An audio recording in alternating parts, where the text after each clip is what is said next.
ओम भूर्भुवः स्वः तत्सवितुर्वरेण्यं भर्गो देवस्य धीमहि धियो यो नः प्रचोदयात्।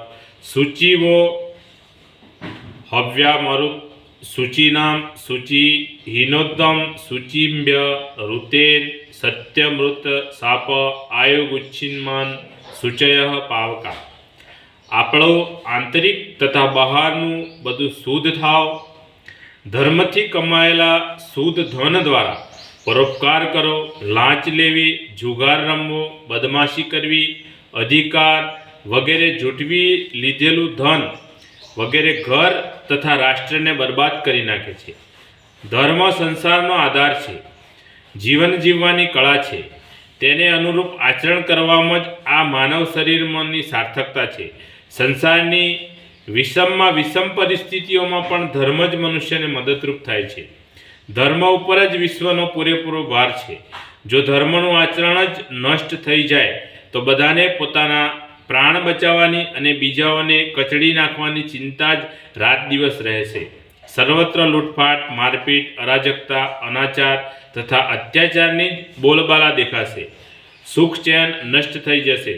આજે ચારે બાજુએ મોટે ભાગે આવું જ બની રહ્યું છે। તેનું કારણ એ છે કે લોકો પોતાના સ્વાર્થ આગળ ધર્મને ભૂલી ગયા છે। માયા, મોહ તથા લોભનો પાટો તેમની આંખ પર બાંધેલો છે। તેમને એ પણ દેખાતું નથી કે તેઓ એકબીજાના મૂળિયા ખોદવામાં લાગે છે અને બધાને માટે નરક જેવી પરિસ્થિતિઓ ઉત્પન્ન કરે છે। ધર્મ કેટલો મહત્વનો છે તેનું અનુમાન એ હકીકતથી કરી શકાય છે કે દુષ્ટ લોકો પણ ધર્મની ઓથ લઈ લોકોને ઠગવાની જાળ ફેલાવતા રહે છે। જ્યાં શ્રેષ્ઠતા હોય છે ત્યાં કેટલાક ખરાબ તત્વો પણ ઘૂસી જાય છે।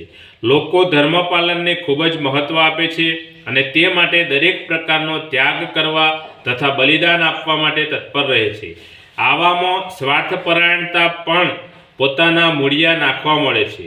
અનેક માણસો લાલ પીળા કપડાં પહેરીને તિલક ચંદન લગાવીને ધર્મગુરુ બનવાનો ઢાંગ રચે છે અને લોકોની ધાર્મિક ભાવનાઓનું શોષણ કરે છે। કોણ જાણે કેટલી બનાવટી ધાર્મિક સંસ્થાઓ ચારે બાજુએ આ આધારે જ ફળતી ફૂલતી જોવા મળે છે। ત્યાં અનીતિપૂર્વક એકત્ર કરેલા ધન વડે દુરાચાર થાય છે। જે ધર્મનો આધાર લઈ દુરાચારી માણસ પણ પોતાનું કામ ચલાવવા માંગે છે તેને આપણે શા માટે છોડી દઈએ?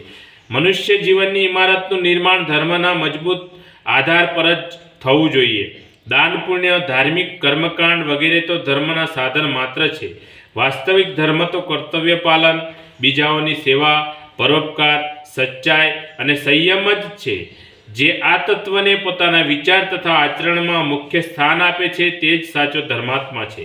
નહીંતર ધર્મના નામે ઢોંગ કરવાથી કોઈ જ લાભ થવાનો નથી। જીવનની સફળતા ત્યારે જ છે કે જ્યારે આ ધર્મ આપણા લોહીમાં ભળી ગયો હોય, રોમે રોમમાં સમાઈ ગયો હોય। આપણે જે કાંઈ પણ જોઈએ, વિચારીએ, કરીએ તે બધું ધર્મને અનુરૂપ જ હોવું જોઈએ।